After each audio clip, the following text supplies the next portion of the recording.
Hey girlfriend, this is Jan James. Welcome to the Hope After Breast Cancer podcast, where women who have endured breast cancer learn to have fulfillment over frustration, clarity over confusion, and faith over fear.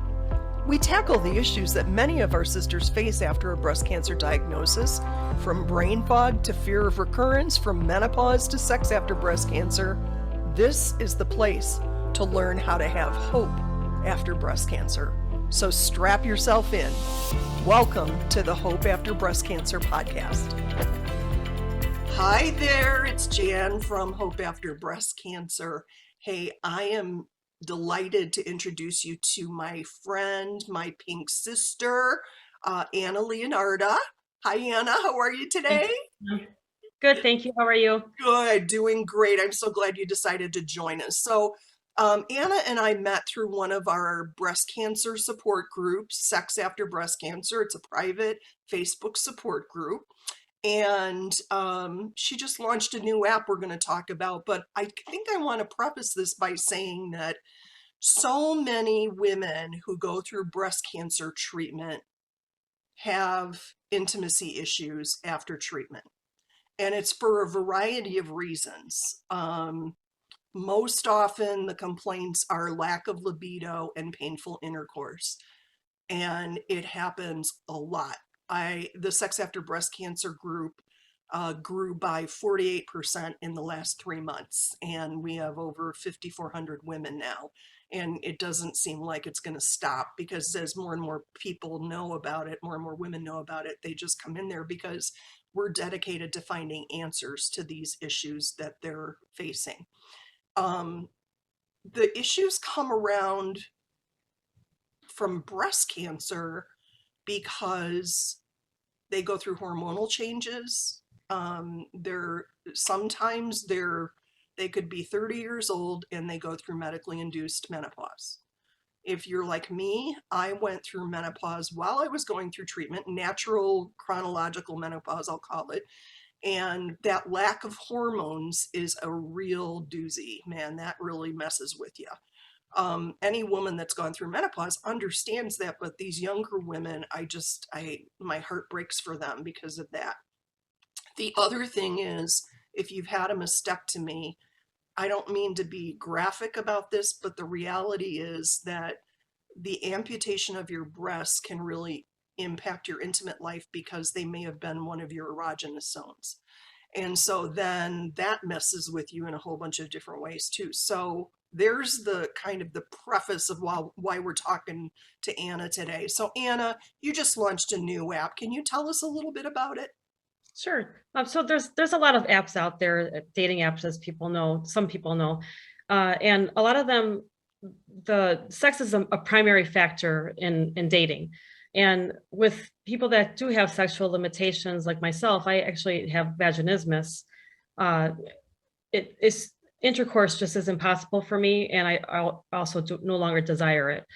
And with Entwine, which is the name of the dating app, it takes the sexual limitations out of dating. So basically, if somebody has, maybe a man has erectile dysfunction, or a woman has lack of libido, vaginal dryness, a lot of painful intercourse, they rather do it without intercourse. And right. They'd probably rather do without dating, right? They don't want to go on a regular dating app, because then, goodness, how would you, I just try to think about how would you go about being on a dating app, meeting a guy that you really like, and then the subject of sex comes up in some way and you have to go, oh, sorry, time out.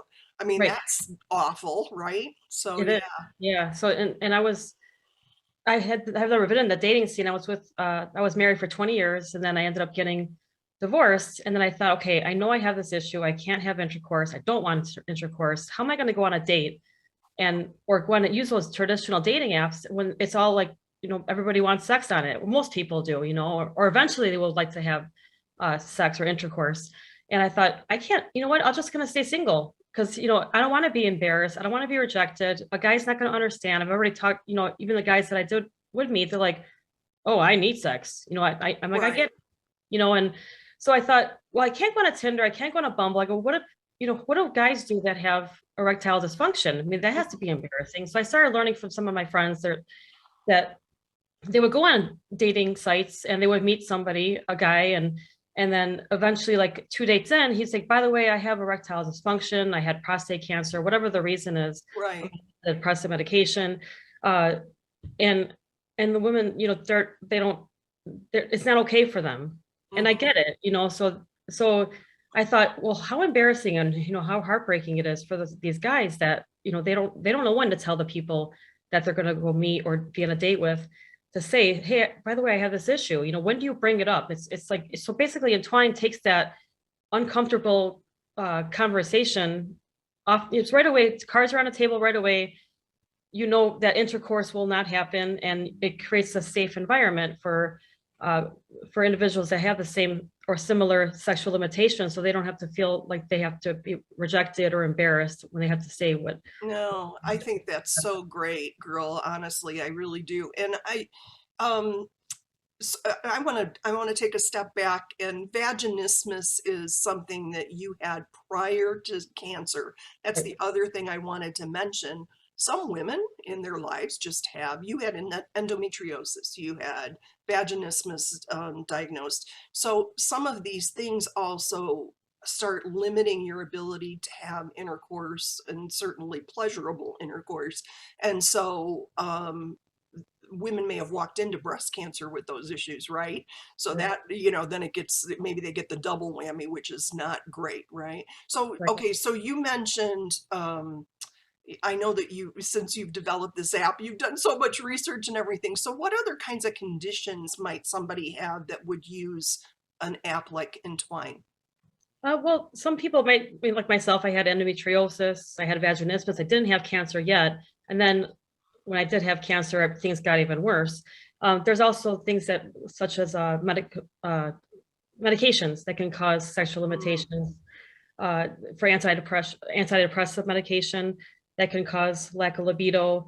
There's also PTSD, there's diabetes, cardiac conditions. And I just didn't realize there were so many different, I didn't realize diabetes was an issue where men can have erectile dysfunction, but I guess, it is. And, right. and, it can range from 18 years old to the 90s, because Hmm. of a condition that they may have. They have erectile dysfunction. It could be sexual trauma. There's just so many different. Oh, right. Abuse too, right? Yeah, right. I hadn't even thought about that. So yeah. So there's a lot of reasons. So people may not want to have intercourse, but they want intimacy, right? Mhm. So how do you look at that from the dating perspective? I think that intimacy, it doesn't have to have intercourse. So there's other methods or other forms of intimacy, which such as hugging, kissing, touching, holding hands, even long conversations. That's all forms of intimacy, and people crave those still. Maybe just because I can't have intercourse doesn't mean I don't want to be loved. I don't want to have any kind of affection. I love cuddling, I love kissing, but it's just I can't have intercourse, and so that's why we deserve to be loved too, I guess, so Indeed, yeah, indeed, sure. absolutely. No, I think there's such a need for this, and your ability to recognize that and take action is just really admirable to me. So, tell me about the website real quick. How do people find out more?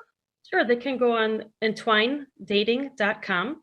And I'm gonna share my screen really quick. Let me see if I can get to it. I think I can.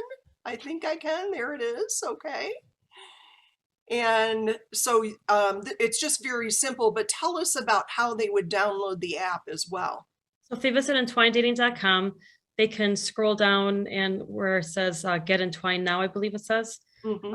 And they can click on there, and then it'll open up their app, and it's their app store, and then they can go ahead and download that app. Very cool. That's awesome. And tell us, how much does it cost to use Entwine? Entwine is actually free right now. So it will Yeah, be free. girl. I know. Yay! It'll We be like free. free. Yeah. It's going to be free. And then down the road, as the database grows, then we'll have the premium features available, but they'll be available at a Yeah. minimal cost, and it's That's optional. awesome. Yeah, no, and that's the thing that we want to do too is help people that would want to use Entwine find this app. And so folks that are watching this video can send it along to their friends that they know might be interested, both men and women. It's not just breast cancer women. There's going to be a lot of breast cancer women on there, I'm sure, because I know that community so well. Are you also on social media? Yes, we're on Facebook and also Instagram. And Awesome. yeah, so you can Awesome. find us on Instagram at Entwine_dating. And then Facebook is Entwine Dating, at Entwine Dating. Perfect. Perfect. So you're building community there too, which is fun. So that's awesome. Good for you. Yes. Well, good. Yeah. Well, what's your final message for folks that want to use Entwine Dating? I would just basically it's okay. It's a safe place. You can go on there. Just you have to pull the trigger and just kind of just go there and sign up. And there's other people out there that are suffering or struggling with like you are. And it's okay. You don't have to be alone. You don't have to just give up on finding a companion just because you have a limitation.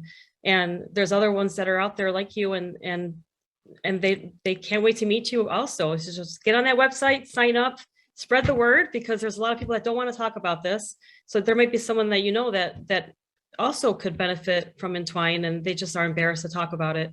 And if they go online and sign up, the more people we have, the more successful Entwine will be.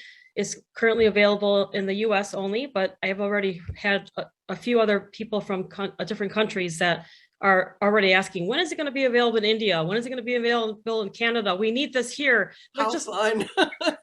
No, Yeah. it's definitely needed. And I would love to just have it available worldwide. But when you do sign up, you may not see that many users right away, but just don't give up. Just keep checking back, and the database is going to just grow, and it's going to be Spreading great. the word, right? Right. Yeah. So that's great. Well, hey, applause for you and all of the Thank you. hard work that went into getting this off the ground. I'm just grateful to know that you're helping a huge community that we at Hope After Breast Cancer, we're about healing unseen wounds. And this is a big old unseen wound that, like you said, most people don't even talk about. And so I'm just really, really super excited to know that it's launched and ready to go. And I can't wait to start hearing stories about how people are connected there. Yes. So that's great.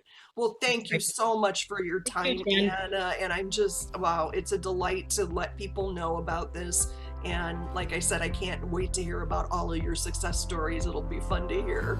So that's great. So this is Jan James for Hope After Breast Cancer signing off for now. See you next time. Girlfriend, thank you so much for listening to our podcast. I hope you found some nuggets to encourage you and give you hope. Make sure you subscribe to the podcast. You never want to miss an episode. And we'd love to know how we're doing, so please be sure to leave us a review.